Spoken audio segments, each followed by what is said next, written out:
আলহামদুলিল্লাহ আলহামদুলিল্লাহ হামদান কাসীরা ওয়া সাব্বিহুহু বুকরাতাও ওয়া আসীলা ওয়া নাশহাদু আল্লা ইলাহা ইল্লাল্লাহু ওয়াহদাহু লা শারীকা লাহু ওয়া নাশহাদু আন্না সাইয়্যিদানা মাওলানা মুহাম্মাদান আবদুহু ওয়া রাসূলুহু ওয়া ক্বালা রাসূলুল্লাহি সাল্লাল্লাহু আলাইহি ওয়াসাল্লাম লা ইয়াবাসান্নাল্লাহু আকওয়ামান ফি ইয়াউমিল কিয়ামাহ ফি ওয়ুজুহিহিম নূর আলা মানাবিরিল লু'লু ইয়াকবিতুহুমুন নাস লাইসু বিআনবিয়া ওয়ালা শুহাদা قال عربي نحلهم نعرف فقال هم الذين متحبون في الله من قبائل شتى من بلاد شتى يجتمعون على ذكر الله يذكرون أو كما قال عليهم الصلاة والسلام আল্লাহ পাকের অশেষ মেহেরবানি যে রব্বুল আলামিন আমাদেরকে খানকা ইমদাদিয়া মারকাজুল খুদ্দামউদ্দিনে আসার বসার তৌফিক দান করেছেন।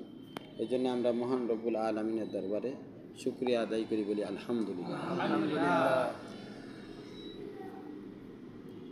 বন্ধুরা আমার,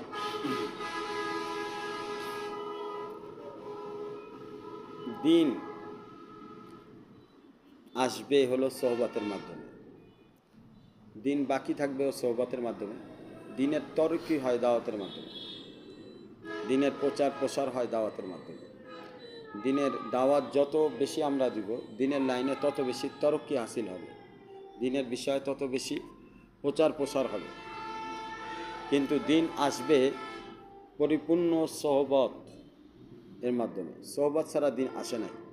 সাহাবিদের সোহবতের মাধ্যমেই সাহাবিরা সাহাবি হয়েছেন। রসুলের সোহবত যারা পেয়েছেন তারা সাহাবি হয়েছে। সাহাবিদের সোহবত যারা পেয়েছেন তারা তাবেই হয়েছেন। যারা তাবেইদের সোহবত পেয়েছে তারা তাবেই ছিলেন। তাবেইদের সোহবত যারা পেয়েছেন, এইভাবে আল্লাহর ওলিরা সোহবতের মাধ্যমে দিনকে সামনে অগ্রসর করে নিয়ে আসতেছেন। এবং দিনের প্রচার প্রসার দাওয়াত তবলিগের মাধ্যমে দিনের তরক্কি হয়, উন্নতি হয়। কিন্তু দিন উজুদে আসবে সোহবতের মাধ্যমে, দিন আমলে আসবে সোহবতের মাধ্যমে। দিনের কাঠামোগুলো মজবুত থাকবে সোহবতের মাধ্যমে। সোহবত যত আলা দরজার হবে, দিন তত আলা দরজার হবে। সোহবত যত মজবুত হবে, দিন তত মজবুত হবে। এই জন্য সোহবত অনেক ব্যাপক বড় একটা বিষয়। এই জন্য সোহবত যতক্ষণ পর্যন্ত বান্দার ভিতরে পরিপূর্ণতা না হবে, যে দিন কামালিয়াত পর্যন্ত যাবে, দিনের কামালিয়াতের জন্য সোহবত অত্যন্ত জরুরি। আমার শাইখ পীর মুর্শিদ আরিফ বিল্লাহ শাহ হাকিম মোহাম্মদ আখতার সাহেব নব্বার আলম মারকাদু বলতেন, করিব জলতে হুয়ে দিল কো আপনা দিল কর দো, ये आग जलती नहीं जलाई जाती है। আল্লাহওয়ালাদের সোহবতে নিজেকে সঁপে দেওয়া, নিজেকে আরও নিকটবর্তী করা, সঙ্গী হিসাবে আল্লাহওয়ালাদের সাথে ওঠা বসা করার মাধ্যমে বান্দার অন্তরের মধ্যে আল্লাহ তাআলার মহব্বত, প্রেম, এশকের আগুন তৈরি হয়। যে আগুনের মাধ্যমে বান্দা আল্লাহ তাআলার জন্য কোরবানি করা, আল্লাহ তাআলার জন্য যে কোনো মুজাহাদা করা, যে কোনো ধরনের মুশাহাদা করা আল্লাহ তাআলার জন্য সহজ হয়। এই জন্য বন্ধুরা আমার, আমরা কি করব? আমরা দিনকে এগিয়ে নেওয়ার জন্য সোহবত অর্জন করব। তো সোহবত হাসিল করব কিভাবে? তাই সোহবত হাসিল করার নিয়ম হলো যে বান্দা কোনো নেক আল্লাহর প্রিয় বান্দার সাথে সম্পর্ক স্থাপন করে তার পরামর্শ অনুযায়ী জীবনকে পরিচালনা করবে। আল্লাহ তাআলা আমাদেরকে সোহবত অর্জন করার তৌফিক দান করুন। আল্লাহ রসুল সাল্লাল্লাহু আলাইহি সাল্লামের কাছে এক গ্রাম্য ব্যক্তি আসলেন। বদ্দু বলা হয়, গ্রামের মানুষ তো বেশি কিছু জানেন। তো তিনি আল্লাহ রসুল সাল্লাল্লাহু আলাইহি সাল্লামের কাছে যে বললেন, ইয়া রাসূলুল্লাহ, আমার 3টি প্রশ্ন।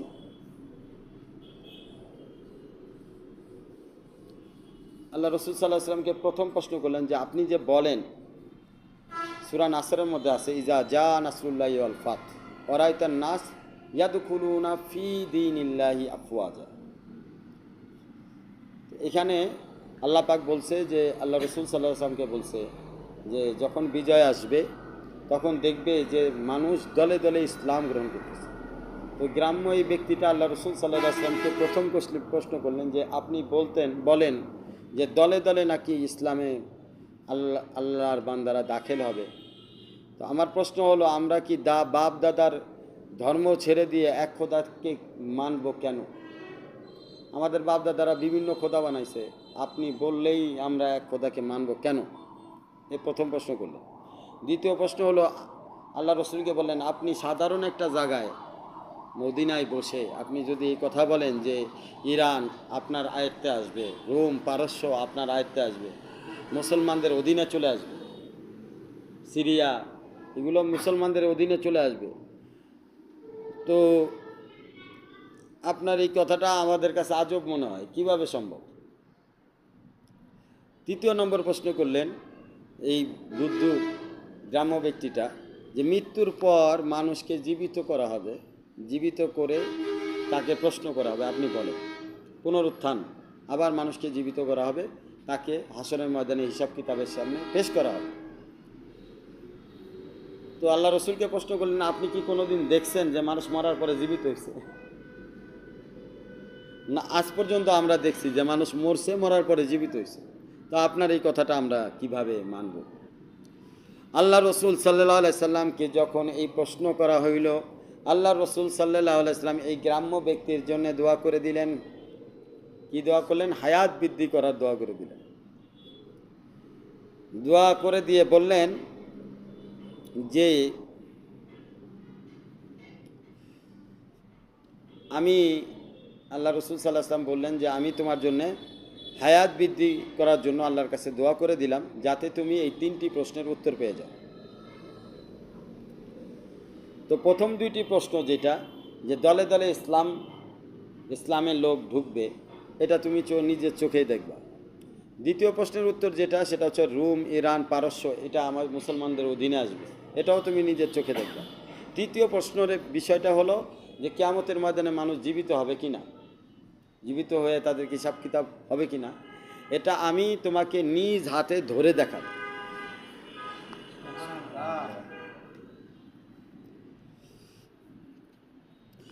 তো আল্লাহ রসুল সাল্লাহ আলাইসাল্লাম যখন হিজরত করে মদিনায় চলে গেলেন, তো একটা সময় এই লোকটাও মদিনায় গেলেন। তো ওনার আল্লাহ পাক অনেক হায়াত দিয়েছিল। তো মদিনায় যাওয়ার পরে, আল্লাহ রসুল চলে যাওয়ার পর হযরত ওমর রাদিয়াল্লাহু তাআলা আনহু জামানায় রোম পারস্য ইরান এগুলো যখন ফাতা হলো, বিজয় হলো, তখন উনি নিজের চোখে এটা দেখছেন। এবং দলে দলে মক্কা বিজয়েও উনি দেখছেন, যে মক্কা বিজয় দলে দলে মুসলমান ইসলামের মধ্যে দাখিল হয়েছে, এটাও উনি দেখছেন। উনি দুইটা যখন দেখছেন, তখন হযরত ওমর রাদিয়াল্লাহু তাআলা আনহুর জামানায় হযরত ওমর রাদিয়াল্লাহু তাআলা আনহুর কাছে যায় ইসলাম গ্রহণ করছেন। এই জন্য করছেন যে দুইটাই যখন আমি দেখছি, তার মানে তৃতীয়টাও হবে। হযরত ওমর রাদিয়াল্লাহু তাআলা আনহু কাছে উনি যখন আসতেন ইসলাম গ্রহণ করার পরে, ঘটনা বলা হচ্ছে, তো উনি যখন আসতেন তো হযরত ওমর রাদিয়াল্লাহু আনহু ওনাকে খুব সম্মান করতেন, ভিআইপিভাবে ওনাকে আমন্ত্রণ করতেন এবং ভিআইপিভাবে ওনাকে সম্মান করতেন। তো অন্যান্য মজলিসে অন্যান্য সাহাবী যারা আছে ওনারা প্রশ্ন করতেন যে হযরত আপনি এত সম্মান করেন। তো হযরত ওমর রাদিয়াল্লাহু তাআলা বললেন যে ওনাকে যখন আল্লাহর রসুল হায়াতের দোয়া করছে, হায়াত বৃদ্ধি হওয়ার দোয়া করছে, এবং উনি যে সকল প্রশ্ন করছিল ওই মজলিসে আমি ছিলাম। তো ওইখানে আল্লাহ রসুল সাল্লাল্লাহু আলাইহি ওয়াসাল্লাম বলছে যে কিয়ামতের ময়দানে আমি নিজ হাতে ধরে তোমাকে দেখাবো। তো যার হাত আল্লাহ রসুল স্বয়ং ধরবে তার অবস্থান তো অনেক ঊর্ধ্বে হবে, তার সম্মান তো অনেক ঊর্ধ্বে হবে। যার হাত সাইদুল কওনাইন রহমাতুল্লিল আলামিন ধরবে, তা আমি ওমর তার সম্মান কেন করব না, যার হাত স্বয়ং কিয়ামতের ময়দানে আল্লাহ রসুল ধরবে। এই জন্যে আমি ওমর তার জন্যে দোয়া করি, এত বেশি সম্মান করি, এত বেশি ইজ্জত করি। বন্ধুরা আমার, দুনিয়ার যা কিছু আমরা দেখতেছি, যত দামি দামি বাড়ি গাড়ি যা কিছু দেখি, আমরা দেখি আবার না দেখি, এই যে ইউরোপ আমেরিকা অস্ট্রেলিয়া এত যে উন্নত হয়েছে, ঠিক আছে, এর আগেও বিভিন্ন সভ্যতা গেছে, রোম সভ্যতা গেছে, পারস্য সভ্যতা গেছে, বিভিন্ন বড় বড় সভ্যতা গেছে, অনেক বড় বড় অট্টালিকাও গেছে, এগুলো কিন্তু কিছুই আজকে নাই। এখন যেগুলো আছে বর্তমান যে সভ্যতা, একটা সময় আমরা হয়তো থাকবো না, একটা সময় এই সভ্যতাও চেঞ্জ হয়ে যাবে, পরিবর্তন হয়ে যাবে। এক সময় রাজত্ব ছিল, এখন আবার অন্যভাবে গণতান্ত্রিক পদ্ধতিতে চলতেছে। এক সময় আবার দেখা গেছে এই সভ্যতা চেঞ্জ হয়ে আবার পূর্বের অবস্থায়ও চলে যেতে পারে, নতুন কোনো চেঞ্জ আসতে পারে। খসরু পারভেজ নওশের আনের পোতা ছিল, এই খসরু পারভেজের একটা ঘটনা ছিল, মানে যখন কিসরার সময়, কিসরা সভ্যতা যখন ছিল, কায়েস কিসরা, এই সময় এই নওশেরানের পোতা খসরু পারভেজ 40,000 খুঁটির উপরে একটা ঘর তৈরি করছিল। 40,000 খুঁটির উপরে, যেটা সোনা চাঁদি হীরা জহরাত দ্বারা বেষ্টিত ছিল। কিন্তু কিছুদিন পর কিসরা মুসলমানদের হাতে পরাজিত হয়, এবং কিসরা যখন পরাজিত হয়, কায়েসের লোকজন তখন এই কিসরার সভ্যতাকে আগুন দিয়ে পুড়াইছে। তখন এই 40,000 খুঁটি উপরে যে ঘর, যে বিল্ডিং দাঁড়ানো ছিল, এটাও জ্বলে পড়ে ছাই হয়ে গেছে। তো বন্ধুরা আমার, দেখেন যে একসময়ের কিসরার সভ্যতা, কায়েস সভ্যতা, এত বড় বড় সভ্যতা আজকে কিন্তু নাই, এত বড় বড় অট্টালিকা আজকে কিন্তু নাই। আমরা যেই জিনিসের পিছনে ঘুরতেছি, আমরা সবসময় কিন্তু আমাদের চিন্তা বাড়ি করব কীভাবে, সন্তানদের বিষয়ে। ভাই, আমাদের পূর্বপুরুষরা অধিকাংশ কিন্তু দুনিয়া থেকে চলে গেছে, তাদের চিন্তা কিন্তু আমরা করে দিতে পারিনি। আমাদের পরেও, আমাদের সন্তানের পরেও কিন্তু আরও অনেক নসল, আরও অনেক আসবে। আমরা আমার সন্তান চিন্তা করতেছি, কিন্তু তাদের আমার সন্তানের পরের নসল, তার পরের নসলের চিন্তা কিন্তু আমরা করে দিতে পারতেছি না, পারতেছি। তাহলে বিষয়টা এক প্রকার আমাদের দুনিয়ার লোভ, ভালো লোভটা, এই দুনিয়ার ভালোবাসাটা আমাদেরকে কিন্তু এক প্রকার ধোকার মধ্যে রাখছে, চরম ধোকার মধ্যে রাখছে। পৃথিবী এখন কিন্তু বুড়া হয়ে গেছে। পৃথিবীর প্রথম যে মানুষটা দুনিয়াতে আসছিল, হযরত আদম আলাইহিস সালাম, 130 ফুট উঁচা এবং লম্বা ছিল। কত? ওখান থেকে আমরা কয় ফুট হয়েছি? 5 ফুট, 6 ফুট, 3.5 হাত, 5 থেকে 6 ফুটের মাঝখানেই আছে। কোথায় 130 ফুট, কোথায় 5 থেকে 6 ফুট, এই পৃথিবীর মধ্যেই, এই বর্তমান ঘটনায়। আমাদের পূর্বপুরুষ হযরত আদম আলাইহিস সালামের জামানায় ওনারা ছিল 130 ফুট, সেখান থেকে কমতে কমতে কমতে কমতে 5 ফুট। তাহলে আপনি চিন্তা করেন মাইনাস কত হয়েছে? 125 ফুট মাইনাস হয়ে গেছে। তো সেই হিসাবে পৃথিবী মাইনাস হয়েছে কত, আর বাকি থাকলো কত? 5 ফুট না, তা বাকি রয়েছে 5 ফুট পৃথিবীর শেষ হওয়ার জন্য। কয় ফুট? 5 ফুট যখন লিলিপুট হবে, 5 ফুট যখন লিলিপুট হবে, মানে এরকম একটা, আমরা জাস্ট খালি আপনাকে একটা সংখ্যা বোঝানোর জন্য বলতেছি যে 125 ফুট কিন্তু পিছনে রেখে আসছি আমরা। তার হাতে আছে কয় ফুট পৃথিবীর শেষ হইতে? 5 ফুট। এটা যখন শেষ হবে তার মানে শেষ। তাহলে কতটা সন্নিকটে আছি আমরা কিয়ামতের? আমরা জাস্ট খালি একটা ধারণা নেওয়ার জন্যে, কিন্তু আল্লাহ পাকের হাতেই, আল্লাহ পাকই বেহতের জানে যে আসলে এই 5 ফুটই রাখবে না 4 ফুট করবে না লিলিপুট করবে, এটা তো আল্লাহ পাকই জানে, ভবিষ্যতের খবর আমরা বলতে পারবো না। তবে আমরা এর থেকে একটু আন্দাজা করতে পারি যে 130 ফুটের জায়গায় 125 ফুট কিন্তু চলে গেছে, আর 5 ফুট আছে। মানুষ এখন 5 ফুট আছে। তাহলে সেই হিসাবে কিয়ামত, সেই হিসাবে দুনিয়ার শেষ সময় কিন্তু খুবই সন্নিকটে। তো আমাদের হুঁশিয়ার হওয়া দরকার, হুঁশিয়ার হওয়া দরকার। এক লোকের একটা ঘোড়া হারাই গেছে। এখন এই ঘোড়া হারাই গেছে, যার কাছ থেকে হারাই গেছে, আমি সে একটা খরগোশ ধরে নিয়েছি, কি নিয়েছে?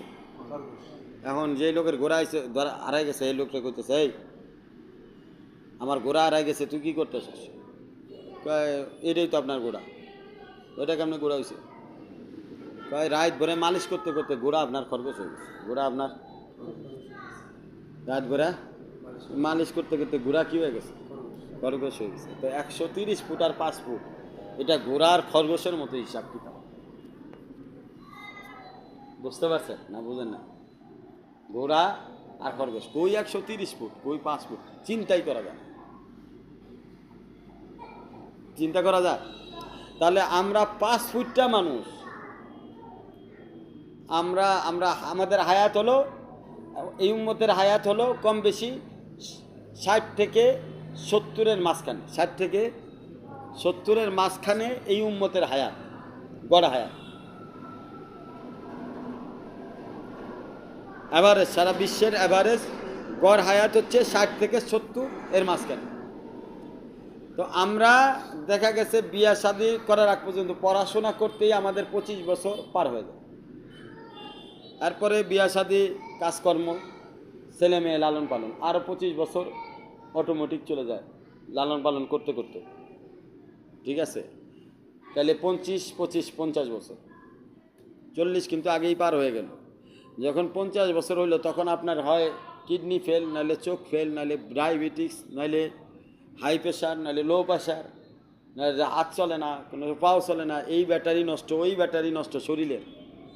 কারণ এইটা ঠিক করতে করতে দুনিয়ার স্বপ্ন আর দেখা হয় না, দুনিয়ার স্বপ্নই থেকে যায়, আমি কবরে চলে যাই। আমাদেরকে শয়তানে যে ধোঁকা দিতেছে, সেই ধোঁকাটা এমন, এখনো তো সময় আছে, কিছু গুনাহ করে রাখ, পরে তওবাতিল্লাহ করিস। কিন্তু দেখা গেছে গুনাহ করার পরে ওই গুনাহ বাড়তেই থাকে, তওবার আর সুযোগ হয় না। আর ওই যে শয়তানে যে ধোঁকা দেয় আরও সময় আছে, সেই সময় কিন্তু আর থাকে না। দিন যত বাড়ে ব্যস্ততা তত বেড়ে যায় অটোমেটিক। আমরা এখন বলি না যে আমাদের আগের সময় কলেজ লাইফটা অনেক ভালো ছিল, স্কুল লাইফটা অনেক ভালো ছিল, এখন বলি না আমরা? কেন বলি? যখন স্কুল লাইফে ছিলাম তখন কি বলতাম যে ছাত্র জীবন কতই না সুন্দর, যদি না থাকতো পরীক্ষা, যদি না থাকতো পরীক্ষার কারণে ছাত্র জীবন আমাদের কাছে বেদিশা লাগতো, অস্থির লাগতো, খারাপ লাগতো। কিন্তু এখন যখন আমরা ছাত্র জীবন পার হয়ে, কলেজ জীবন পার হয়ে, স্কুল কলেজ ভার্সিটির জীবন পার হয়ে, মাদ্রাসার জীবন পার হয়ে যখন কর্মজীবনে নামছি, এখন কি মনে হয়? ছাত্র জীবনই ভালো ছিল, ওই কলেজ জীবনই ভালো ছিল। কেন মনে হয়? কারণ হলো এখন ব্যস্ততা বাড়ছে, এখন আমি একা না, আমার সাথে আরও অনেক দায়িত্ব বেড়ে গেছে, আমার স্ত্রীর দায়িত্ব বাড়ছে, সন্তানের দায়িত্ব বাড়ছে। তো এইভাবে যখন আরও বড় হবে তখন নাতিপুতির দায়িত্ব বাড়বে। তো আপনার হাতে সময় কোথায়? আপনি যে নিজেকে পরিবর্তন করবেন, নিজেকে আল্লাহর সাথে সম্পর্ক করবেন, সেই সময়টা কই? সময় আর আসবে না। তাহলে কি করতে হবে? এখন থেকেই সিদ্ধান্ত নিতে হবে, আমি আল্লাহর সাথে সম্পর্ক করব। আল্লাহর সাথে বন্ধুত্ব করার যে সিদ্ধান্তটা আমাকে এখন থেকেই নিতে হবে, এখন থেকেই নিতে হবে। বন্ধুরা আমার, এই জন্য মনে রাখবেন, ইবনে তাইয়্যিমা রহমাতুল্লাহ আলাই উনি বলতেন, আল ইমানু আওসাত, ইমান হচ্ছে মধ্যমপন্থী, অর্থাৎ আশা এবং ভয় এই দুইয়ের মাঝখানে হচ্ছে ইমান। এখন শুধু আশা থাকলেও ইমানের ক্ষেত্রে সমস্যা, শুধু ভয় থাকলেও সমস্যা। অর্থাৎ আমাকে যেমনিভাবে আল্লাহ রসুলের দিকে আশা রাখতে হবে, তেমনিভাবে আল্লাহ এবং আল্লাহ রসুলকে হারানোর ভয়ও থাকতে হবে, যে আমার কোনো অন্যায়ের কারণে আল্লাহ রসুল যেন আমার উপরে নারাজ না হয়ে যায়, এটাও যেমন থাকতে হবে। ঠিক তেমনিভাবে আল্লাহ এবং আল্লাহ রসুলের আশাও রাখতে হবে, যে ইনশাআল্লাহ আল্লাহ এবং আল্লাহ রসুলের প্রতি মেহনত করলে, দিনের পরে মেহনত করলে ইনশাআল্লাহ আল্লাহ পাক ক্ষমা করে দিবেন। কোরআনের মধ্যে আল্লাহ পাক বলছেন, অতুবু ইলাল্লাহি জামিয়ান আইয়ুহাল মুমিনুন লাআল্লাকুম তুফলিহুন। এই ইমানদারগণ, তোমরা সকলেই তওবা করো। আল্লাহ পাক ইমানদারকে তওবা করার আহ্বান জানাচ্ছে, যদি তোমরা কামিয়াব হতে চাও। তো বন্ধুরা, আল্লাহ পাক কোরআনের মধ্যে ইস্তেগফারের হুকুম দিলেন। ইস্তেগফারের আরেকটা অর্থ হচ্ছে আন-নাদমু তাওবাতুন, মানুষ যখন অনুতপ্ত হয় সেটাকে তওবা বলা হয়। কিয়ামতের ময়দানে ওই বান্দা সবথেকে বেশি খুশি হবে যেই বান্দার আমল নামায় সবথেকে বেশি ইস্তেগফার থাকবে, তওবা থাকবে। হযরত হাসান বসরি রহমাতুল্লাহ আলাইহির কাছে কেউ যদি আসতো কোনো বিপদে পড়া, মনে করেন যে কেউ ছেলে চায়, রিজিকের বরকত চায়, মাগফিরাত চায়, সবাইকে হাসান বসরি রহমাতুল্লাহ আলাইহি ইস্তেগফার করতে বলতো। কারণ ইস্তেগফারের ফজিলতের মধ্যে এই তিনটা জিনিস আছে, পরিবারের রাজি খুশির ব্যাপারটাও আছে, সন্তান আপনার কথা শুনবে, এলেমের মধ্যে বরকত হবে। যে বেশি বেশি বেশি ইস্তেগফার করবে তার মধ্যে এই তিনটা জিনিস সে পাবে। এক নম্বর, সে পাবে যে তার পরিবার এর উপরে আল্লাহ পাক রাজি খুশি হয়ে যাবে। পরিবারের সব সদস্য যদি ইস্তেগফার করে তাহলে পুরো পরিবারের উপর আল্লাহ রাজি হবে। তারপরে তার সন্তান যদি কথা না শুনে, তাহলে যে ব্যক্তি বাবা মা যদি ইস্তেগফার করে তো তার সন্তানও কথা শুনবে। আর এলেমের মধ্যে বরকত হবে। তার মানে যদি আপনি আপনার সন্তানকে আলেম বানাইতে চান, হাফেজ বানাইতে চান, তাহলে আপনাকে এই আমল করা লাগবে। আপনি ইস্তেগফার করবেন বেশি বেশি, ইনশাআল্লাহ আপনার সন্তানকে আল্লাহ আলেম বানাই দিবে, আপনার সন্তানকে আল্লাহ পাক হাফেজ বানাই দিবে, আপনার সন্তানকে আল্লাহ পাক মুত্তাকি, পরহেজগার, দিনদার, আল্লাহওয়ালা বানাই দিবেন। ইস্তেগফার এমন একটা আমল, আল্লাহ পাক আল্লাহ রসুল সাল্লাল্লাহু আলাইহি সাল্লামকে ইশারা দিয়েছেন, ফাসাব্বি বিহামদি রাব্বিকা আস্তাগফির। হ্যাঁ মুহাম্মদ সাল্লাল্লাহু আলাইহি সাল্লাম, আপনি নিজে কি করেন? আল্লাহ তাআলার প্রশংসা করেন এবং বেশি বেশি ইস্তেগফার করেন। তো এটা আল্লাহ রসুল সাল্লাল্লাহু আলাইহি সাল্লামের জন্য হুকুম নয়, আল্লাহ রসুল সাল্লাল্লাহু আলাইহি সাল্লামের মাধ্যমে পুরা উম্মতের রসুল, আল্লাহ রসুলের সমস্ত উম্মতের জন্য একই হুকুম যে বান্দা সবসময় দুইটা আমলের মধ্যে থাকবে, হয় কখনো ইস্তেগফারের মধ্যে থাকবে আর কখনো শুকরিয়া আদায় করার মধ্যে থাকবে। বান্দা ইস্তেগফার করবে কেন? তা আল্লাহ তাআলার ভয়ে ইস্তেগফার করবে। হায় না জানি আমারও জানতে বা আমার ইচ্ছাকৃত বা আমি যে গুনাহগুলো করছি যদি আল্লাহ ধরে বসে আমার তো কোনো উপায় থাকবে না। এই জন্যে বান্দা ভয়ে ইস্তেগফার করবে এবং আল্লাহর আশা নিয়ে সে কী করবে? আল্লাহ পাকের শুকরিয়া আদায় করতে থাকবে যে হতে পারে আল্লাহ পাক আমাকে মাফও করে দিতে পারে। বন্ধুরা আমার, এই জন্য আমরা সর্বদা কি করব? ইস্তেগফারের আমল করব আর বেশি বেশি আল্লাহ তাআলার শুকরিয়া আদায় করতে থাকবো, আল্লাহর প্রশংসা করতে থাকবো সর্ব অবস্থায়। আপনি যখন খাবেন, খাওয়ার মধ্যে আল্লাহর প্রশংসা করবেন। যখন আপনি খাবেন, আলহামদুলিল্লাহি আত'আমানা ওয়া সাকানা ওয়া জাআলানা মিনাল মুসলিমিন, বিসমিল্লাহ ইয়ালা বারকাতিল্লাহ। খাওয়ার দোয়া পড়বেন, খাওয়া শেষ হলে খাওয়ার দোয়া পড়বেন। এই জন্য যখন খাওয়ার আগে দোয়া পড়বেন, খাওয়ার পরে দোয়া পড়বেন।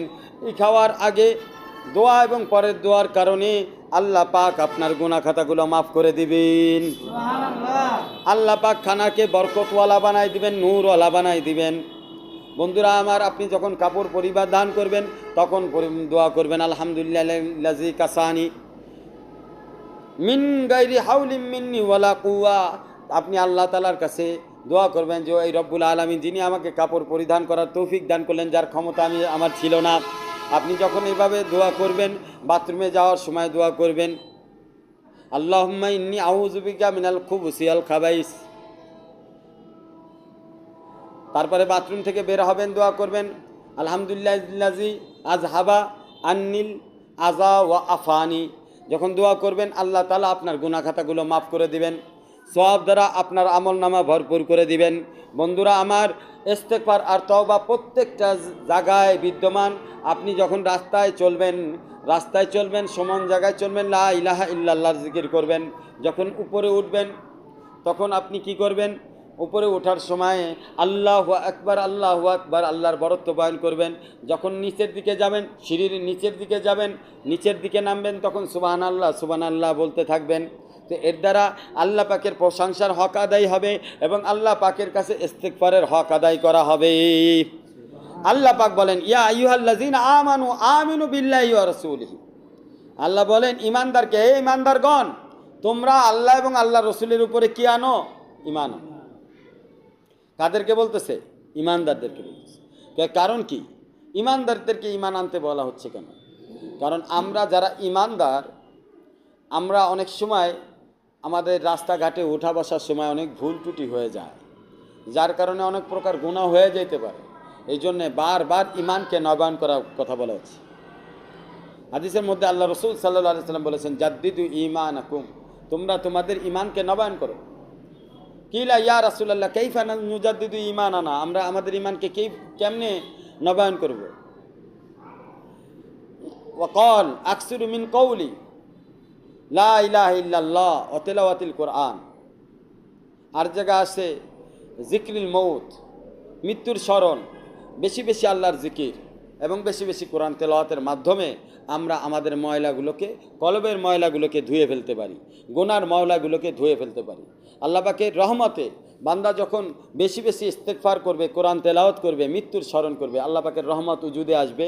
এই আল্লাহ পাকের রহমতের দরিয়ার তুফানে, মহব্বতের দরিয়াতে আল্লাহ পাক তার গুনাহগাতাকে ধুয়ে মুছে পরিষ্কার করে দিবে। তো বন্ধু, শুধু ঈমান আনলে হবে না, ঈমানের নবায়ন করলে হবে না, আমাদেরকে সব সময় আতিউল্লাহ আতিউর রসুল করতে হবে। আতিউল্লাহ আতিউর রসুল উলিল আমরি মিনকুম। আল্লাহ পাক ঈমানদারকে বলতেছে তোমরা তিনটা কাজ করবা। কয়টা কাজ? একটা হচ্ছে আল্লাহ পাকের ইতাআত করবা, আল্লাহ রসুলের ইতাআত করবা, আল্লাহ রসুলের সুন্নতের ইতাআত, আর আল্লাহ পাকের হুকুম ফরজিয়াতের ইতাআত, ওয়াজিবাতের ইতাআত। আর উলিল আমর, এই যে আল্লাহ এবং আল্লাহ রসুলের পথ প্রদর্শন যারা করে তাদের ইতাআত। এইটা তিনটা এতাআত করতে হবে। এই তিনটা কাজ হচ্ছে উম্মতের জিম্মায়। তিনটা কাজ কাদের জিম্মায়? উম্মতের, আমাদের জিম্মায়। এখন কেউ যদি বলে আমি মানি না, ভাই আপনি নাও মানতে পারেন, আপনাকে মানতে বলা হয়নি, ইমানদারকে মানতে বলা হয়েছে। যিনি ইমানদার সে মানবে। আপনি যদি না মানেন তাহলে আপনি ইমানদার না। যিনি ইমানদার সে 100% মানবে, সে গরিবসি করবে না, নিজের মন মতো কথা বলবে না। যে আল্লাহর এবং আল্লাহ রসুলের প্রতি সত্যিকারের ইমান আনছে, যে আল্লাহ এবং আল্লাহ রসুলের প্রতি সত্যিকারের ইমান আনছে, সে 100% মানবে, সে গরিবসি করবে না, নিজের মন মতো চলবে না। যে ইমানদার না সে যদি না মানে তাতে কি হয়েছে? আল্লাহ পাক ইমানদারদেরকে ইমান আনার কথা বলছে, ইমানদারদেরকে আল্লাহর এতাআত করতে বলছে, ইমানদারদেরকে রসুলের এতাআত করতে বলছে। রসুলের এতাআত কারা করবে? ইমানদাররা করবে। আল্লাহর হুকুম ইমানদারদের উপরে, যারা আল্লাহর উপরে ইমান আনছে, রসুলের উপরে ইমান আনছে। মুনাফিকদের উপরে আল্লাহর হুকুম নাই, কাফেরদের উপরে আল্লাহর হুকুম নাই। যারা কুফরি করতেছে তারা তো মানবেই না, তারা তো কুফরি করতেছে, তারা মুনাফিকই করতেছে, তারা শিরিকি করতেছে, বেদাআতি করতেছে, তাদের জন্য তো আল্লাহর হুকুম না। আল্লাহ তো ইমানদারদেরকে বলছে আতিউল্লাহ আতিউর রাসূল উলিল আমরি মিনকুম। বন্ধুরা আমার, যে বলবে আমি কোরআন মানি তাকে কোরআনের হাফেজকেও মানতে হবে। কারণ আপনি কোরআন মানবেন, কোরআনের হাফেজকে মানবেন না তো কোরআন মানা হবে না। কারণ কোরআনের ধারক বাহক হচ্ছে কোরআনের হাফেজ। আপনি যদি কোরআন মানে কোরআনের হাফেজকে মানতে হবে। যে বলবে আমি হাদিস মানি তাকে আলেমদেরকে মানতে হবে। আপনি বলবেন হাদিস মানি কিন্তু আলেমদেরকে মানবেন না, তো আপনার হাদিস মানা হবে না। কারণ হাদিসের ধারক বাহক হচ্ছে ওলামা একরাম। যে বলবে আমি কোরআন এবং হাদিস দুটোই মানি তাহলে তাকে শরিয়ত, তরিকত, মারিফত, হাকিকত মানতে হবে। কারণ কোরআন এবং হাদিস দুটার সম্পর্ক ফিকার সাথে। কিসের সাথে? ফিকা দুই প্রকার। ফিকা কয় প্রকার? এক প্রকার ফিকা হচ্ছে ফিকহুল কুলুব, আরেক প্রকার ফিকা হচ্ছে ফিকহুস শরিয়া। ফিকহুস শরিয়া, আর এটা হলো শরিয়তের ফিকা, আর এটা হলো কলবের ফিকা। শরিয়তের ফিকা, তাহলে ফিকা ফকি যারা তাদেরকে মানতে হবে। ফকি কারা? তাই শরিয়তের লাইনে ফকি হচ্ছেন ইমাম আবু হানিফা রহমাতুল্লাহ আলাই, ইমাম মালিক রহমাতুল্লাহ আলাই, ইমাম আহমদ বিন হাম্বল রহমাতুল্লাহ, আর ইমাম শাফি রহমাতুল্লাহ। এটা হচ্ছে শরিয়তের লাইনে ফকিহ, ফকিদের মানতে হবে। আর এলমে মারফতের লাইনে, কলবের লাইনে ফকি বড় পীর আব্দুল কাদের জেলানী রহমতুল্লাহ, হযরত মাওলানা মঈনুদ্দিন চিশতি রহমতুল্লাহ, হযরত মাওলানা খাজা বাহাউদ্দিন নকশবন্দি রহমতুল্লাহ, হযরত মাওলানা মুজাদ্দেদ আল ফিসানি রহমতুল্লাহ, সাহারানওয়ার্দী বুজুর্গ আছে। তো এই যে যারা বুজুর্গ এলমে মারফতের লাইনে যারা ফিকহুল কুলুব নিয়ে যারা মেহনত করেছেন, ইমাম গজ্জালি রহমতুল্লাহ আলাই, আল্লামা জালালউদ্দিন রুমি রহমতুল্লাহ আলাই, এনারা ফিকহুল কুলুব, আশরাফ আলী থানভী রহমতুল্লাহ আলাই, এনাকে তো ফিকহুল কুলুবও বলা হয়, ফিকহুস শরিয়াও বলা হয়।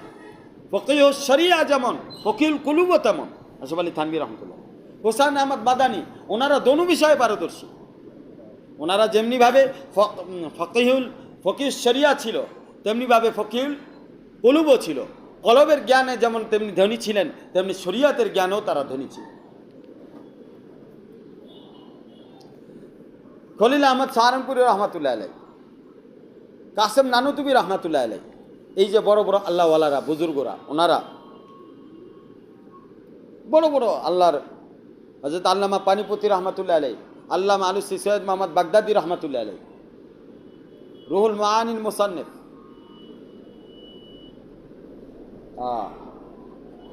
এনারা সকলেই এক একজন ফকি ছিলেন। কুলবের ব্যাপারে যেমন ফকি ছিলেন, শরিয়তের ব্যাপারেও তেমনি ফকি ছিলেন। ওনারা যেমনিভাবে আবু হানিফাকে মেনেছেন তেমনিভাবে আব্দুল কাদের জেলানীকেও মেনেছেন। মনে রাখবেন, আপনার শরীরে দুইটা হাত, দুইটা পাও, দুইটা কান, দুইটা চোখ, সব কিছু, নাকের ছিদ্র দুইটা, মুখের চাবানোর উপরে নিচে দুইটা ঠোঁট, দাঁত দুইটা, আপনার শরীরের পার্ট দুইটা, সামনে পিছনে 2 পা। ঠিক তেমনিভাবে দিনের হাকিকি জ্ঞান যদি আপনি অর্জন করতে চান, তাহলে আপনাকে এলমে শরিয়াতে যেমন পারদর্শী হতে হবে, এলমে মারিফাতের লাইনও পারদর্শী হতে হবে। এই দুটো আপনাকে মানতে হবে। যদি বলেন আমি আল্লাহকে মানি, আল্লাহর রসুলকে মানি, তাহলে আল্লাহর রসুল সাল্লাল্লাহু আলাইহি সাল্লাম এবং আল্লাহর ভিতরে যে সম্পর্ক ছিল সেই সম্পর্ককে মানতে হবে। এই সম্পর্কের নামই মারিফত। মনে রাখবেন, হীরা গুহা হচ্ছে আদবের মার্কাজ। হীরা গুহা আদবের মার্কাজ, বাইতুল্লাহ ইবাদতের মার্কাজ, মদিনা এলেমের মার্কাজ।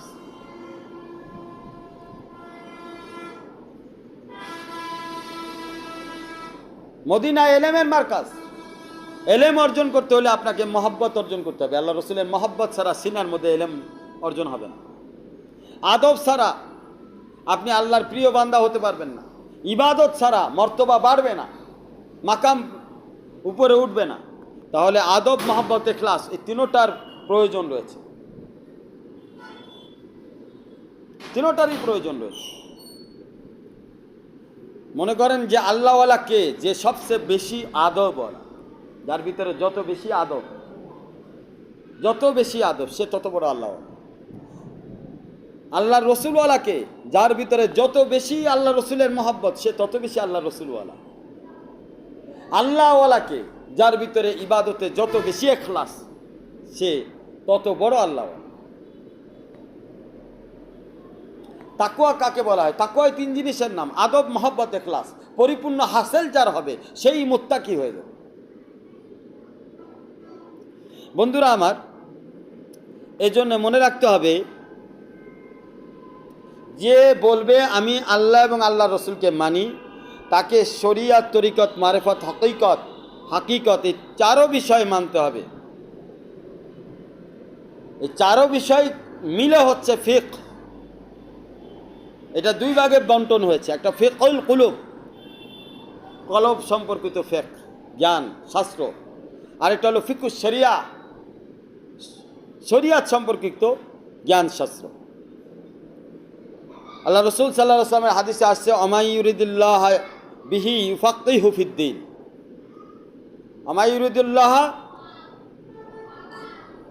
আল্লাহ পাক যার জন্যে খায়রের ফয়সালা করেন। আমাই ইউরিদুল্লাহ খায়রান ইউফাক্কিহু ফিদ্দীন, যার ব্যাপারে আল্লাহ পাক খায়রের, ভালোর ফয়সালা করে, উত্তম কোনো কিছুর ফয়সালা করে, তাকে শরিয়াতের এবং এলমে মারিফতের গভীর জ্ঞান আল্লাহ পাক দান করে।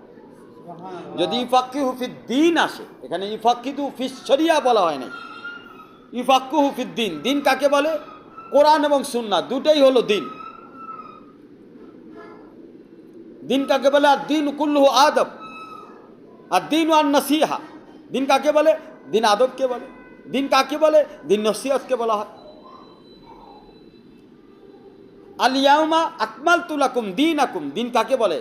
দিন যেখানে পরিপূর্ণতা হাসিল করছে সেটাকে দিন বলে। দিন পরিপূর্ণতা হাসিল করছে কিসের মাধ্যমে? কেউ সুন্নাতে রাসূলের মাধ্যমে। কোরআন এবং সুন্নাহ এই দুটাকে দিন বলা হয়েছে। তো হাদিসের মধ্যে আল্লাহর রসুল সাল্লাল্লাহু আলাইহি ওয়াসাল্লাম বলছে ইফাক্কিহু ফিদ্দীন। এটার ব্যাখ্যা করতে হলে শুধুমাত্র আপনি শরিয়াতের কথা আনতে পারবেন না, ফিকহে শরিয়ার কথা বলতে পারবেন না, এটার সাথে সাথে ফিকহে মারিফতের কথাও বলতে হবে, ফিকহে কুলুবের কথাও বলতে হবে। কারণ এখানে দিনের কথা বলা হয়েছে। দিন মানে কোরআন এবং সুন্নাহ। দিন মানে কোরআন ও সুন্নাহ যদি হয়, তাহলে দিনের ব্যাখ্যা হলো ফিকহে শরিয়া এবং ফিকহে কুলুব, ফিকহে তরিকত, ফিকহে মারিফত, সব মিলিয়ে হচ্ছে দিন। তো এটার ব্যাখ্যা আরেকটু পরিষ্কার হবে সামনে গেলে। আল্লাহ রসুল সাল্লাল্লাহু আলাইহি ওয়াসাল্লাম এর পরে বলেন, ও ইউলহিমহু রুশদা, তাকে আল্লাহ পাক ইলহামের মাধ্যমে চালাবেন, তাকে ইলহাম করা হবে, সঠিক পথ আল্লাহ পাক দেখাবেন। তো সুতরাং দিনের মারকাজের সাথে সব কিছুর সম্পর্ক, শরিয়াতের যেমন সম্পর্ক আছে, তরিকতের সম্পর্ক আছে, মারিফতের সম্পর্ক আছে, হাকিকতের সম্পর্ক। পরিষ্কার? সুতরাং আমরা যদি আল্লাহ এবং আল্লাহ রসুলকে ভালোবাসতে চাই, সম্পর্ক রাখতে চাই, তাহলে আমাকে এই 2টা বিষয়ে পারদর্শিতা অর্জন করতে হবে। এলমে কলব বলতে একটা বিষয় আছে, হেদায়েত কলবের উপরে নাজিল হয়। আল্লাহ পাক বলেন ওয়ামাই ইউমিন বিল্লাহ ইয়াহদি কলবাহু, আল্লাহর উপরে যারা ঈমান আনে, বিশ্বাস স্থাপন করে, আল্লাহ পাক বলেন আমি কলবের রাস্তায় তাকে হেদায়েত দান করি। তাহলে কলবের রাস্তা আল্লাহ পাক দেখাচ্ছে। তো কলবের রাস্তা কি? এটা মারিফতের রাস্তা, হাকিকতের রাস্তা, নূরের রাস্তা, সম্পর্কের রাস্তা, হেদায়েতের রাস্তা, সিরাতুল মুস্তাকিমের রাস্তা কলবের রাস্তা বলা হয়। উলাইকাল্লাযিনা আনআমা, আল্লাহ পাক বলেন ওই সকল ব্যক্তিকে আল্লাহ পাক নিয়ামত দিয়েছেন, মিনান নাবিয়িন ওয়া সিদ্দিকিন ওয়া শুহাদা ওয়া সালিহিন, নবী, সিদ্দিক, শহীদ, সালেহ।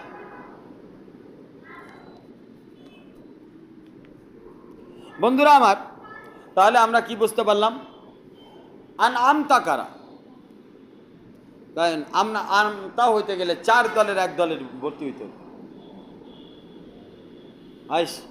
নবীদের অন্তর্ভুক্ত হইতে হবে, তা না হলে সিদ্দিকদের অন্তর্ভুক্ত হইতে হবে, তা না হলে শহীদগণ, তা না হলে সালিহিনগণ।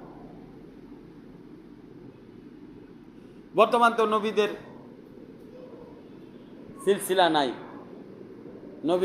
নবীদের ধারাবাহিকতা শেষ, অলিদের ধারাবাহিকতা চলতেছে, সালিহিনদের ধারাবাহিকতা চলতেছে, শহীদ এবং সিদ্দিকিনের মাকামও, এই মাকামগুলো চলতেছে।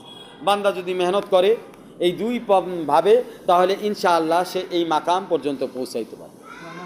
সূরা মাইদার মধ্যে আল্লাহ পাক বলেন ইয়া আইয়ুহাল্লাযিনা আমানু মান ইয়ারতাদ্দা মিনকুম আন দীনিহি, হে ঈমানদারগণ, তোমাদের মধ্যে যদি কেউ দিন থেকে ফিরে আসো, মাইয়ারতাদ্দা মিনকুম আন দীনিহি, দিনের কথা বলছে, মানে কোরআন এবং হাদিস থেকে, শরিয়াত, তরিকত, মারিফত, হাকিকত, এর থেকে তুমি যদি নিজের মুখটাকে সরাই নিয়ে আসো, নিজেকে সরাই নিয়ে আসো, আল্লাহ বলতেছে ফাসাউফা ইয়াতিল্লাহু বিকৌমিন, আল্লাহ পাক নতুন এক কওম, নতুন এক গোত্র, নতুন এক দল আল্লাহ পাক সৃষ্টি করবেন। ইউহিব্বুহুম ওয়া ইউহিব্বুনাহু, তারা একে অপরকে ভালোবাসবে, দ্বীনকে ভালোবাসবে, রাসূলকে ভালোবাসবে, কোরআনকে ভালোবাসবে। তারা ইলমে মারিফতের জ্ঞান অর্জন করবে, ইলমে শরীয়তের জ্ঞান অর্জন করবে, ইলমে তরিকতের জ্ঞান অর্জন করবে, ফিকহে কুলুব অর্জন করবে, ফিকহে শরিয়াও তারা আমল করবে। এরকম এক কওমকে আল্লাহ পাক এনে দিবেন। তারা কি করবে? ইউহিব্বুহুম ইউহিব্বুনাহু, তারা ভালোবাসবে, একে অপরকে ভালোবাসবে, তারা মুসলমানদেরকে ভালোবাসবে, যারা আল্লাহকে ভালোবাসবে, আল্লাহ রসুলকে ভালোবাসবে, আল্লাহ এবং আল্লাহ রসুলও তাদেরকে ভালোবাসবে। এমন এক সম্প্রদায় অচিরেই আল্লাহ পাক সৃষ্টি করবেন, যারা আল্লাহ এবং আল্লাহ রসুলের প্রিয় হবে। এবং তাদের কিছু আলামত বলা হয়েছে। আলামত কি?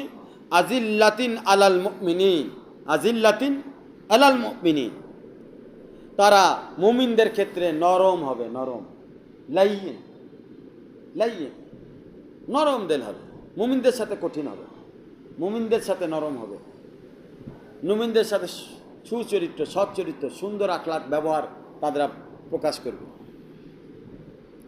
আইজ্জাতিন আলাল কাফিরিন, এবং কাফেরদের ক্ষেত্রে কঠোর হবে, কাফেরদের ক্ষেত্রে অত্যন্ত কঠোর হবে। ইউজাহিদুনা ফি সাবিলিল্লাহি, তারা আল্লাহর রাস্তায় মুজাহিদা করবে, মেহনত করবে।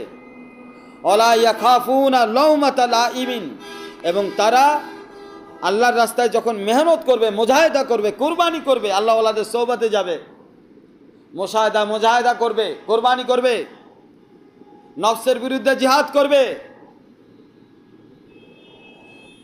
জানমাল সময় আল্লাহর রাস্তায় লাগাবে। তো তাদের একটা গুণ বিশেষ থাকবে, যখন আল্লাহর রাস্তায় তারা সময় দিবে, জানমাল সময় লাগাবে, তখন তাদের মধ্যে একটা বিশেষ গুণ থাকবে, ওয়ালা ইয়াখাফুনা লাউমাতা লাইমিন, তারা কোনো তিরস্কারকারীদের তিরস্কারে ভয় পাবে না। তারা কখনো তিরস্কারকারীদের তিরস্কারে ভয় পাবে না। আপনি দিনের কাজ করবে, কে আপনারে কি বলবে, এটা আপনার বিষয় না। আপনার বিষয় সুয়ে নজর তোমর দিয়ে জানা না চাহিয়ে, আমার নজর তো থাকবে আমার মাওলাকে আমি রাজি করব, আমার রসুলকে আমি রাজি করব। আমি আল্লাহওয়ালা হব, আমি আল্লাহর সাথে সম্পর্ক করব, আমার মর্জি, আমার নজর তো আল্লাহর দিকে থাকবে। অনেকেই আপনি এই রাস্তার সাথে মেহনত করলে আপনার পিছনে অনেক সময় গীবত করবে, কেউ আপনার সম্পর্কে খারাপ কথা বলবে। এটা আপনার ঘরের সদস্য হইতে পারে, বাইরের সদস্য হইতে পারে। তাই ভাই, আপনি তো আল্লাহর বান্দা, আপনি তো দিন থেকে ফিরে আসেন নাই, আপনি তো দিনের পথে চলতেছেন।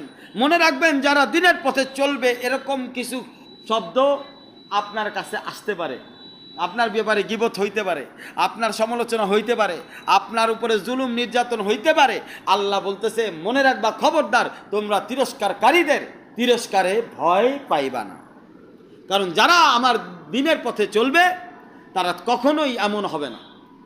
তিরস্কারকারীদের তিরস্কারে, হ্যাঁ, কান নিয়ে গেছে চিলে, আপনি চিলের পিছনে দৌড়াইতেছেন, কান জায়গায় আছে কিনা ওইটাই দেখেন।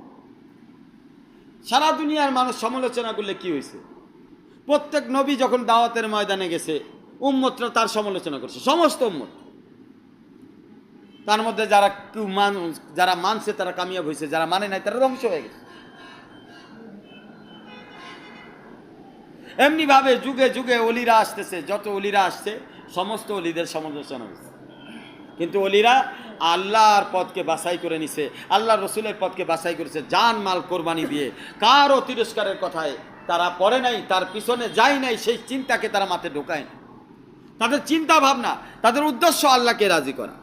এই জন্য আল্লাহ বলছে, তাদের একটা সিফাত হলো ইজাহিদুনা ফি সাবিলিল্লাহ, তারা আল্লাহর রাস্তায় জান মাল সময়কে কোরবানি করবে এবং সময় লাগাবে। ওয়া লা ইয়াখাফুনা লাউমাতা লাইমিন, তারা তিরস্কারকারীদের তিরস্কারে তারা ভয় পাবে না, বঞ্চিত হবে না, তারা কোনো এই নিয়ে চিন্তা ভাবনা করবে না, পেরেশান হবে না।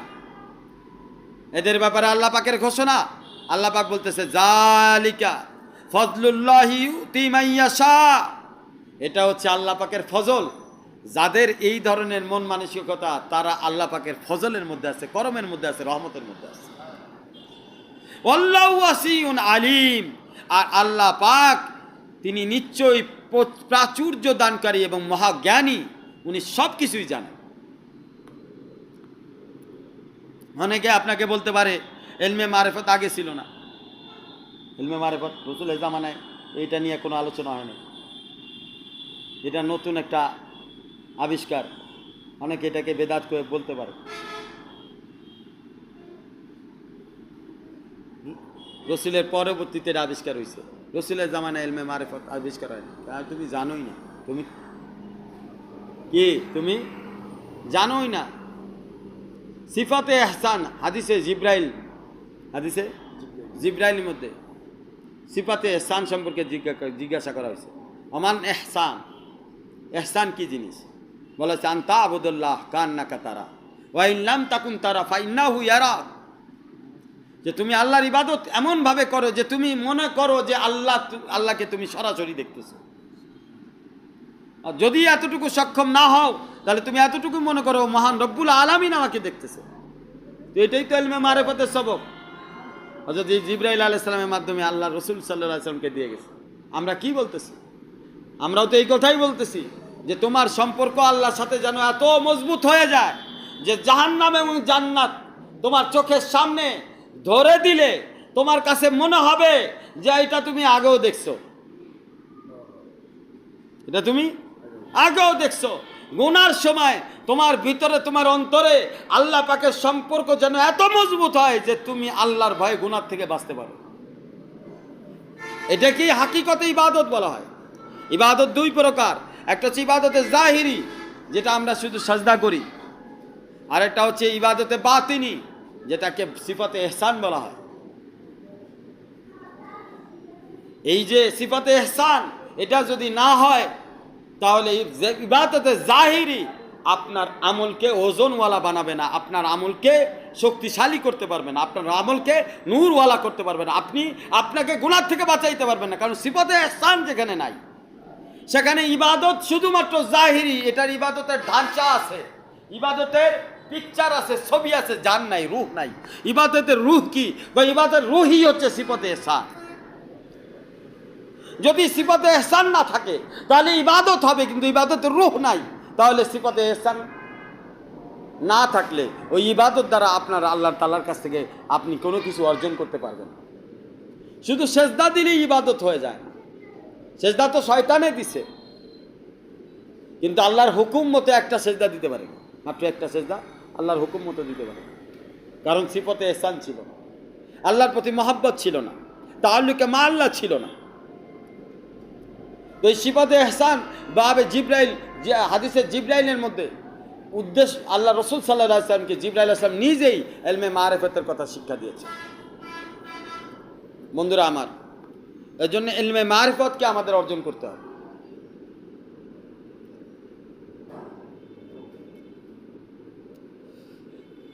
আপনাকে আরো সহজে বুঝাই, জমিনের মধ্যে পানি আছে কি নাই? জমিনের মধ্যে পানি আছে, কিন্তু আপনি টের পান নাই। কেন টের পান নাই? কারণ আপনি ঘর বানান নাই। যে আপনি যখন ঘর বানাইছেন, হাউস খুঁজছেন, হাউস খোদা লাগে না?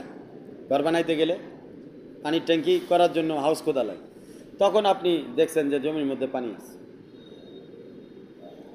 তো জমিন আমার আপনার এই জমিন, এই শরীরটা হচ্ছে আমার আপনার জমিন। এই শরীরকে আমরা আবাদ করব কোরআন দিয়ে, সুন্নাত দিয়ে, কিন্তু এই জমিনের মধ্যে পানি আছে, ইলমে মারিফতের পানি আছে। এ কখন বুঝবেন?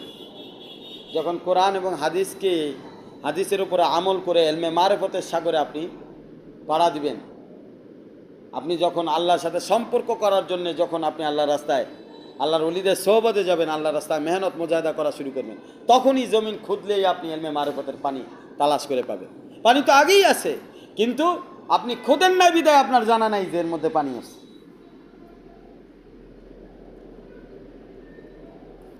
রসুল সাল্লাল্লাহু আলাইহি ওয়াসাল্লামের জামানায় এক ব্যক্তি আল্লাহ রসুলকে বলল, ইয়া রাসূলুল্লাহ, অমুক বস্তিতে এক মহিলা আছে, নামাজ পড়ে, রোজা রাখে, জিকির করে, সব কিছু করে, কিন্তু তার জবান খারাপ।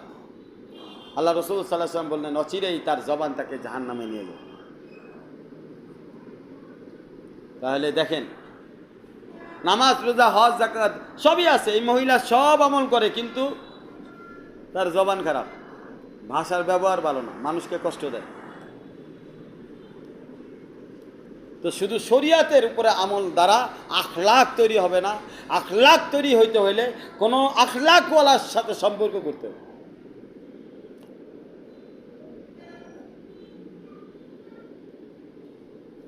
এটার একটা উদাহরণ আপনাকে দিই। মনে করেন আপনি একটা কাপের মধ্যে কাপের সমপরিমাণ লবণ নিলেন, কাপ যতটা, গ্লাস যতটা বড়, ওই পরিমাণ লবণ আপনি ওই গ্লাসের মধ্যে নিলেন। এখন এটা যদি আপনি পান করেন, আপনি বাঁচতে পারবেন লবণ সহকারে?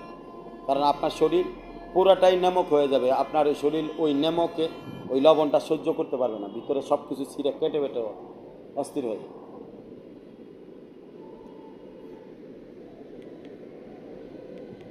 এখন আপনি কিভাবে এই গ্লাসের নেমকটাকে পান করতে পারবেন? কিভাবে? চিন্তা করতেছেন আমি কিভাবে পান করতে পারব? এক নম্বর পদ্ধতি হচ্ছে, আপনি এই গ্লাসের লবণকে কমানোর জন্য আরো পানি ঢালেন। কি ঢালেন? ততক্ষণ পর্যন্ত পানি ঢালেন যতক্ষণ পর্যন্ত এই লবণটা পানির সাথে মিলায় না যায়। কি যায়? মিলায় না যায়। এই একটা পদ্ধতি। আস্তে আস্তে এটার লবণাক্ত কমে আসবে, তখন আপনি পান করতে পারবেন।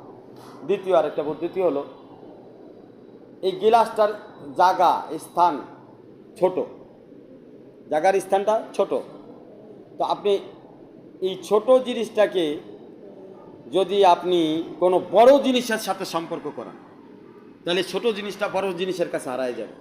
যেমন এই গ্লাসের লবণটাকে যদি আপনি নদীর মধ্যে ঢাইলা দেন, বড় কোনো খালের মধ্যে, বড় কোনো দিঘির মধ্যে, বড় কোনো পুকুরের মধ্যে যদি ঢাইলা দেন, সাথে সাথে লবণ হারায় যাবে, লবণের জায়গায় চলে যাবে, পানির জায়গায় চলে আসবে, আপনি পানি পান করতে পারবেন। যখন দেখবেন যে আপনি আপনার দ্বারা গুনাহ থেকে বাঁচতে পারতেছেন না, তাহলে আপনাকে গুনাহ থেকে বাঁচার জন্য এই দুই পদ্ধতি অবলম্বন করতে হবে। এক পদ্ধতি, গুনাহকে থেকে বাঁচার জন্য তওবা ইস্তেগফারের মাধ্যমে আপনি আল্লাহর কাছ থেকে গুনাহ মাফ করে গুনাহটাকে কমায় নিয়ে আসতে পারেন, গুনাহ থেকে। কিন্তু গুনার ওয়াসওয়াসা, কুমন্ত্রণা থেকে কেমনে বাঁচবেন? কুমন্ত্রণা থেকে বাঁচার জন্য আপনাকে আপনার এই ছোট আপনার কলবের যে কলবটাকে, আপনার অন্তরটাকে কোনো আল্লাহওয়ালা কলবের কাছে সোপর্দ করে দিতে হবে। বা আপনার কলবের জায়গা অল্প, আল্লাহওয়ালাদের কলবের জায়গা বিশাল।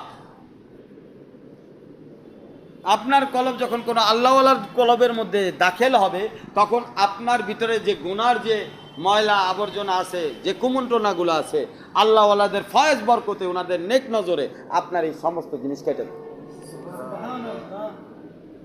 সুতরাং অবশেষে আমি আমার আলোচনার দ্বারা এটাই বলবো, সর্বোপরি আমাদেরকে দিনের পথে চলতে হবে, এবং আমার ইচ্ছাই হোক অনিচ্ছাই হোক, যেহেতু আমাদেরকে আখিরাতে আল্লাহ তাআলা আমাদেরকে হিসাব কিতাব নেবেন, আল্লাহ